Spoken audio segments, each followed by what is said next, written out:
지난달 수출액이 1년 전보다 13.8% 감소한 441억 달러로 집계됐습니다. 반도체와 석유 제품의 수출이 줄었고 또 미국과 일본 등 주요 수출국으로의 수출이 감소했습니다. 사우디아라비아 석유시설 피습 이후 싱가포르 현지 시간으로 16일 국제유가가 20% 가까이 올랐습니다. 도널드 트럼프 미국 대통령은 전략 비축유를 푸는 한편 또 미국 내 원유 생산에도 속도를 내겠다고 밝혔습니다. 기존 변동금리 주택담보대출을 연 1%대 고정금리로 바꿔주는 서민형 안심전환대출을 오늘부터 신청할 수 있습니다. 오는 29일까지 신청을 받고 대출 전환은 다음 달부터 이루어집니다. 지난해 9.13 부동산 대책 발표 이후 서울 아파트 거래가 절반 아래로 줄고 실거래가는 더 높아진 것으로 나타났습니다. 지역별로 보면 용산구 아파트 가격이 1년 전보다 26% 올라서 가장 높은 오름세를 보였습니다. 이상 이 시각 주요 뉴스입니다.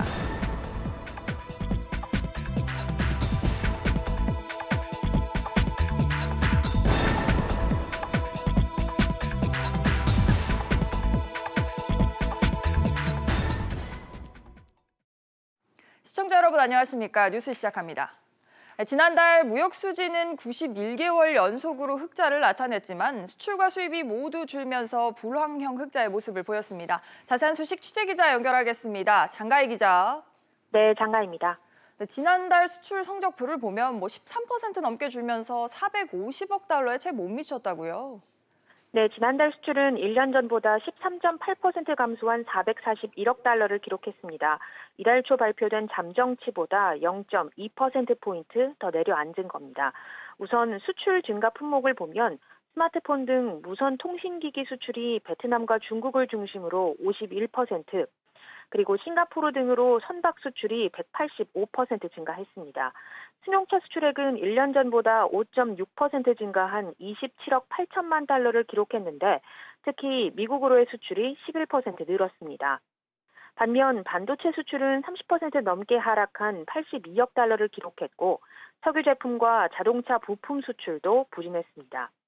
국가별로는 일본으로의 수출은 1년 전보다 6.6% 감소한 22억 5천만 달러를 기록했습니다. 특히 메모리 반도체가 6.8%, 무선 통신기기는 32% 줄었습니다. 이런 가운데 더 신경 쓰는 대목은 사실 수입인데요. 수입도 동반으로 감소하는 상황이라고요? 네, 그렇습니다. 수입은 1년 전보다 4.2% 감소한 425억 달러를 기록했습니다. 이 중 의류와 승용차, 가전제품 수입이 늘면서 소비재 수입은 5.5% 증가했는데요. 하지만 원유 수입액이 11.6%, 석유 제품이 10.6% 감소하면서 원자재 수입이 8.3% 줄었습니다. 특히 원유 수입 단가는 국제유가 하락으로 1년 전보다 14% 감소했습니다. 지난달 무역 수지는 17억 달러 흑자를 기록하며 91개월 연속 흑자를 나타냈지만 수출과 수입이 모두 감소하는 불황형 흑자가 이어지는 분위기입니다. SBS CNBC 장가희입니다. 우리 경제의 버팀목인 수출이 올해 들어 계속 부진을 이어가고 있습니다.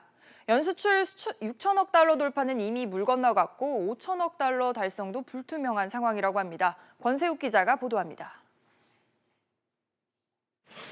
수출 호조일 때는 붐볐던 남동공단 거리가 지금은 한산하기만 합니다. 공단 기업을 상대로 산업용품을 파는 소매점들은 올해 초보다도 30%가량 매출이 줄었다고 설명합니다. 전년도보다도 많은 일이 줄었답니다. 어느 분들은 아주 하소연하고 인상 찡그리고 21년째거든요. 그때랑 어떻게 보면은 비슷한 그런 상황도 나와요, 지금. 지난 3년간 반도체 호황에 힘입어 수출은 호조를 보였습니다. 특히 지난해에는 세계에서 7번째로 수출 6천억 달러 고지를 밟았습니다. 정부는 올해도 6천억 달러를 목표로 세웠지만 현재로서는 목표 달성이 사실상 불가능해 보입니다. 미중 무역 분쟁이 장기화되고 한일 무역 갈등으로 인한 영향이 본격화되면서 수출 여건이 악화됐기 때문입니다. 양이 자꾸 줄어들어요. 대치를 하는 건지 동남아에 말 잘 듣고 값 싸고 하는데 그런 데 자꾸 가려고 할 거 아닙니까? 그게 우리나라가 자꾸 이렇게 경쟁력이 떨어져요. 이에 따라 수출 하락세는 하반기로 갈수록 더 가팔라질 가능성도 배제할 수 없습니다. 수출 개선의 열쇠는 중국과 EU입니다. 우리 수출 경기가 나빠진 게 대부분 이제 중국 쪽 수출이 안 돼서 그러는데 기존의 뭐 중간재, 자본재 이런 쪽보다는 이제 새로운 시장이죠. 중국의 구매력을 겨냥한 소비재 산업의 시장 공략에 To the extent that you can stay out of it and continue to trade with both countries and with third parties like the European Union, that's a good thing. You want to stay as part of the global economy as much as you can, even. 올해 수출 전망치가 5천억 달러 중반대로 낮춰진 가운데 이마저 달성이 가능할지 현재로서는 불투명한 상황입니다. SBS CNBC 권석입니다. 사우디아라비아의 석유 생산 시설이 공격을 받아 큰 피해를 입었습니다. 당장 석유 생산의 차질을 피할 수 없어서 국제 유가가 급등하고 있는데요. 관련 내용 김현우 기자와 함께 알아보겠습니다. 김 기자, 네. 사우디 석유 생산 시설이 공격을 받았죠. 네, 현지 시간으로 지난 14일 사우디 국영 석유회사 아람코의 아부카이크 타랑 시설과 쿠라이스 유전이 드론 공격으로 가동을 중단했습니다. 네. 사우디와 적대 관계인 예멘 반군이 자신들의 소행이며 추가 공격을 할 수 있다고 발표했습니다. 아부카이크는 하루 700만 배럴, 세계에 공급되는 원유의 7%를 처리하는 주요 시설입니다. 사우디는 이번 공격으로 하루 570만 배럴, 전 세계 원유 공급량의 5%에 차질이 생겼다고 발표했습니다.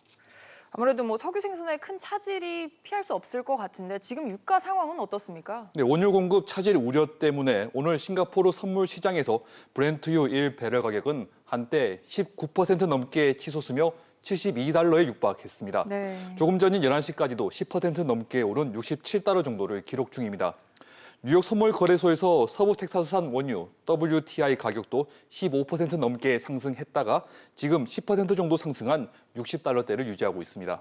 이란과 미국의 긴장 관계 등 중동 정세에 따라 배럴당 100달러를 웃돌 것이란 관측까지 나오고 있습니다. 트럼프 대통령은 유가 안정을 위해 전략 비축유 SPR 방출을 승인했다고 자신의 트위터에 밝혔는데요. 미국은 6억 4천만 배럴을 전략 비축유로 보유하고 있습니다. 또 미국은 이란이 사우디 공습의 배후로 규정하고 추가 제재를 발표하겠다고 밝혔습니다. 이렇게 유가가 오르면요, 뭐 우리 경제도 큰 영향을 받을 수밖에 없지 않습니까? 네, 우리나라는 전체 원유 수입의 75%를 중동에서 수입하고 있습니다. 사우디산 원유는 전체 수입량의 29%에 달합니다. 이 때문에 산업 전반에 큰 충격이 예상됩니다. 주력 수출 품목인 석유화학 제품은 원가 부담이 크게 늘어나게 됩니다. 네. 유류비 지출이 큰 항공업계 등도 영업이익이 대폭 감소할 것으로 우려됩니다. 다만 단기적으로 정유사들은 정제 마진이 늘어나면서 실적 개선 기대감도 있습니다. 네, 자가용 뭐 자동차에 주유하시는 분들도 이번 소식 좀 귀 기울여 보실 것 같은데요. 네. 이번 달부터 또 유류세 인하가 환원이 되지 않았습니까? 종료가 됐는데 뭐 아무래도 기름값 부담 커지겠어요. 네, 원유 가격이 소비자가에 반영되는 2, 3주 뒤부터 휘발유, 경유 가격은 크게 오를 수 있습니다. 가뜩이나 국내 기름값은 이번 달부터 유류세 인하가 끝나면서 상승 추세입니다. 전국 주유소의 보통 휘발유 평균 판매 가격은 이달 초 1,509원에서 지난주에는 1,525원대까지 올랐습니다. 특히 서울 지역은 1,626원에 달했습니다. 운송이나 영업 등 차를 많이 타야 하는 직업 종사자나 자영업자, 소상공인은 더 어려워지게 될 것으로 우려됩니다. 차를 이용해야 하는 서민들의 가계 부담도 무거워질 것으로 예상됩니다. 정부는 곧 유가 급등 대책 회의를 열 예정인데요. 사우디가 비축유를 방출하고 석유 수출국 기구가 감산을 보류하면 원유 가격이 단기 급등하지는 않을 것으로 정부는 보고 있습니다. 네, 정부가 오후에 뭐 유가 급등 대책 회의를 하기로 했으니까 또 내용 나오면 보도록 하겠습니다. 네, 김 기자 잘 들었습니다. 네, 중국의 시중은행들이 오늘 지급 준비율을 0.5%포인트 인하했습니다. 인민은행의 지급 준비율 인하 계획에 따라 대형은행의 지준율은 13%, 중소형은행의 지준율은 11%로 내려서 시중에 약 151조 원의 유동성이 추가로 공급될 것으로 추산됩니다. 중국에서 올 들어 전면적인 지준율 인하가 이루어지는 건 지난 1월 이후 처음으로 중국은 1월에 두 차례에 걸쳐 지준율을 모두 1%포인트 인하했습니다. 기존 대출자들의 금리 변동 위험과 이자 부담을 줄여주는 서민형 안심전환 대출 신청이 오늘부터 시작됩니다. 신청 조건은 어떻게 되고 또 한도는 얼마까지인지 취재기자 연결해서 알아보겠습니다. 류정훈 기자. 네, 류정훈입니다. 안심전환대출 오늘부터 신청이 가능합니다. 신청 대상자가 제한이 있다고요? 네, 대상자는 기존 대출자 중 상품 출시 방향이 발표되기 전인 올해 7월 23일 이전에 전 금융권에서 변동금리나 준고정금리로 주택담보대출을 받은 분들입니다. 정책모기지 상품이나 완전 고정금리로 대출받은 분들은 제외됩니다. 부부 합산소득 8,500만 원 이하인 1주택자만 가능하고요. 단 신혼부부나 2자녀 이상 가구는 합산소득이 1억 원까지인 가구도 신청이 가능합니다. 주택시가는 9억 원 이하가 대상입니다. 그렇다면 얼마까지 전환대출을 받을 수 있는 겁니까? 네, 한도는 기존 대출의 대출 잔액 범위 안에서 최대 5억 원까지 가능합니다. 주택담보대출 비율 LTV는 70%, 총부채 상환 비율 DTI는 60%가 적용되며 기존 대출 상환을 위한 중도상환 수수료만큼 대출 증액이 가능합니다. 현재 금리는 최저 1.85%에서 최대 2.2%로 예상되는데요. 온라인으로 신청하고 만기를 짧게 설정할수록 더 낮은 금리를 적용받을 수 있습니다. 이외에도 신혼부부나 다자녀 가구, 배려계층은 일정 소득 이하의 주택가격이 6억 원 이하일 경우 최대 0.8%포인트까지 추가 우대 금리를 받을 수 있습니다. 가입은 언제 또 어떻게 하면 되는지도 전해주시죠. 네, 자신이 대출을 받은 시중 14개 은행 창구나 주택금융공사 홈페이지를 통해 오늘부터 29일까지 2주간 신청이 가능합니다. 규모는 약 20조 원 내외로 공급됐는데 신청 수요가 이를 초과할 경우 주택가격이 낮은 순서대로 배정됩니다. 접수 마감 후 2달 동안 심사를 진행하고 순차적으로 대환이 이루어지면 다음 달과 11월부터 새로운 금리를 적용받게 됩니다. SBS CNBC 류정훈입니다. 다음은 고용지표 소식입니다. 청와대가 올해 월 평균 취업자 증가 수가 20만 명을 웃돌 것이란 전망을 내놨습니다. 지난달 고용지표가 크게 개선된 데 따른 기대감을 나타낸 건데요. 자세한 소식 취재기자 연결해보죠. 김한진 기자. 네, 김한진입니다. 네, 어제였죠. 청와대가 올해 취업자 수 전망치를 높여서 잡겠다고 말을 했어요. 네, 황덕순 청와대 일자리 수석은 어제 브리핑에서 사회서비스 일자리 확충과 청년 일자리 대책 등에서 정책 성과가 나타나고 있다며 경기에 비해 고용지표가 좋다고 설명했습니다. 앞서 통계청은 지난달 취업자 수가 1년 전과 비교해 45만 명 넘게 늘면서 2년 5개월 만에 가장 큰 폭의 증가세를 기록했다고 발표했는데요. 황 수석은 이 같은 흐름이 이어지면 올해 취업자 증가 전망치를 월 평균 20만 명대 중반까지 높일 수 있을 것으로 기대했습니다. 실제로 낙관적으로 볼 수 있는 상황인 겁니까? 지난달 취업자 수 증가는 사실 정부 재정을 풀어서 만든 일자리가 늘어난 영향이 컸는데요. 60대 이상 노인 일자리가 39만 명 넘게 늘어난 것으로 조사됐습니다. 반면 제조업 취업자 수는 17개월 연속 마이너스를 기록하고 있고 30대 취업자 수가 1만 명, 40대 취업자 수는 13만 명 가까이 줄었기 때문에 낙관할 수만은 없는 상황입니다. 이런 데다가 기업들 채용 상황도 좋지 않지 않습니까? 네, 한국경제연구원이 직원 300명 이상 기업 중 매출 상위 500대 기업 131곳을 대상으로 조사를 했는데요. 3곳 중 1곳이 올해 신규 채용 규모를 줄이겠다고 답했습니다. 채용을 줄이는 이유로는 국내외 경기 악화가 절반 이상으로 가장 많았고 회사 내부 상황 어려움과 최저임금 인상 등에 따른 인건비 부담이 뒤를 이었습니다. 채용 규모를 늘리겠다는 기업은 17%에 불과했고 나머지는 작년 수준에서 유지하겠다고 답했습니다. SBS CNBC 김한진입니다. 대출 규제 등을 담은 9.13 부동산 대책 발표 이후 지난 1년 동안 서울 아파트 거래량은 급감했지만 실거래가는 더 오른 것으로 나타났습니다. 취재기자 연결합니다. 황인표 기자. 네, 황인표입니다. 네, 자세한 수치부터 전해주시죠. 네, 부동산 정보업체 부동산 114가 그 국토교통부의 실거래가 자료를 분석한 결과 지난해 9월부터 올해 8월까지 서울 아파트 실거래 건수는 4만 2천여 건으로 집계됐습니다. 이전 1년간 기록된 9만 7천여 건과 비교하면 56%가량 줄어든 수준입니다. 이 실거래 가격은 서울 평균 약 9,200만 원이 오른 것으로 나타났는데요. 9.13 대책 이후 1년간 거래된 서울 아파트 실거래 가격은 평균 7억 5,800여만 원으로 이전 1년 평균 가격인 6억 6,600만 원보다 13.8% 올랐습니다. 이 부동산 114 측은 대출 규제로 거래가 줄었지만 재건축과 고가 아파트 등 인기 지역의 아파트의 거래가 상대적으로 많았기 때문이라고 분석했습니다. 그런데 뭐 서울 안에서도 자치구별로 온도차가 있다고 하던데요. 가격이 가장 많이 오른 지역은 어디입니까? 네, 그 용산구였는데요. 용산구 아파트의 최근 1년간 평균 실거래 가격은 15억 9천여만 원으로 직전 1년간 평균 가격 12억 6천만 원에 비하면 26%나 올랐습니다. 이어 성동구의 가격이 7억 7천만 원에서 9억 3천만 원으로 21% 올랐습니다. 양천구 역시 최근 1년간 실거래 평균 가격이 7억 9천만 원으로 직전 1년간 6억 6천만 원에 비해 18.5% 올랐습니다. 강남구는 1년간 실거래 평균 가격이 17억 2천만 원으로 가장 높았고 상승률은 17.7%였습니다. 이어 송파구가 17%, 서초구도 13% 가격이 올랐습니다. 다만 은평과 구로, 강서 등 서울 외곽 지역의 경우 9.13 대책 전후 실거래 가격 사이에 큰 차이가 없었습니다. 지금까지 SBS CNBC 황인표입니다. 공정거래위원회가 항공 마일리지 유효 기간을 10년으로 정해놓은 항공사 마일리지 이용 약관의 위법성 여부를 검토 중인 것으로 확인이 됐습니다.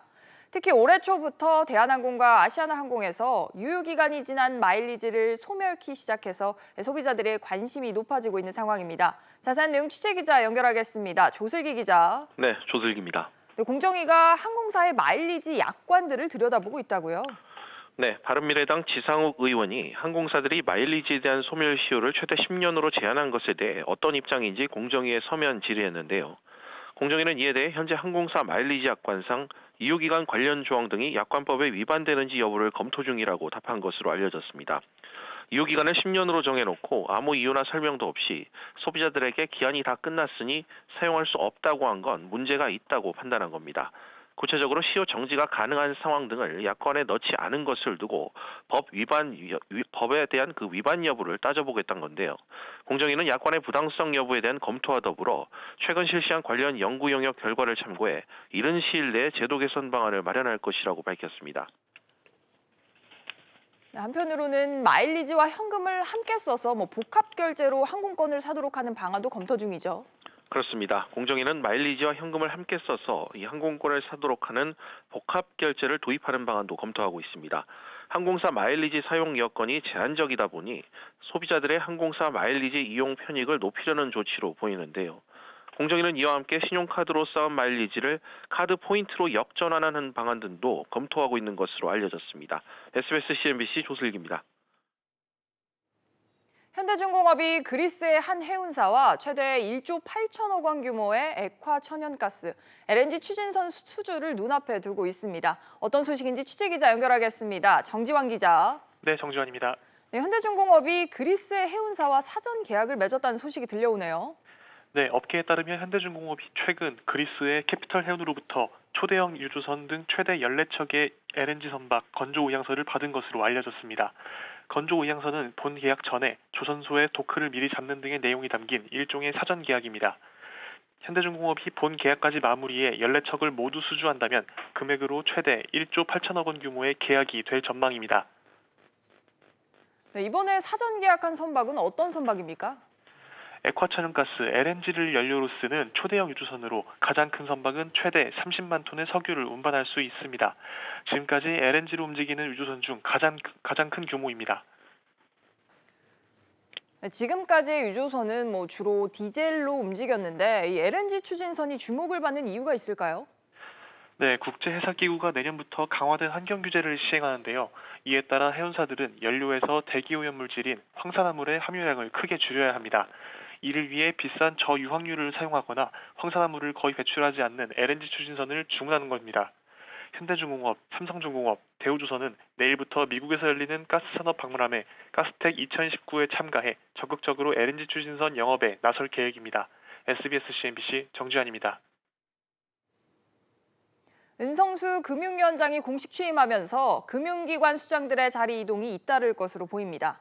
금융사 CEO들도 올해 말부터 임기가 끝나거나 또 연임을 앞두고 있어서 금융권의 본격적인 인사 태풍이 예고되고 있습니다. 손서구 기자의 보도입니다.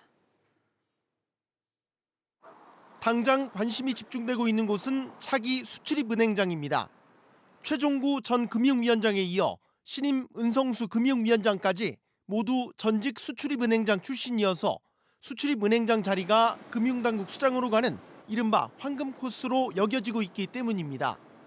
차기 수은행장 자리에는 유광열 금융감독원 수석부원장과 최이남 한국투자공사 사장이 유력한 후보로 거론됩니다.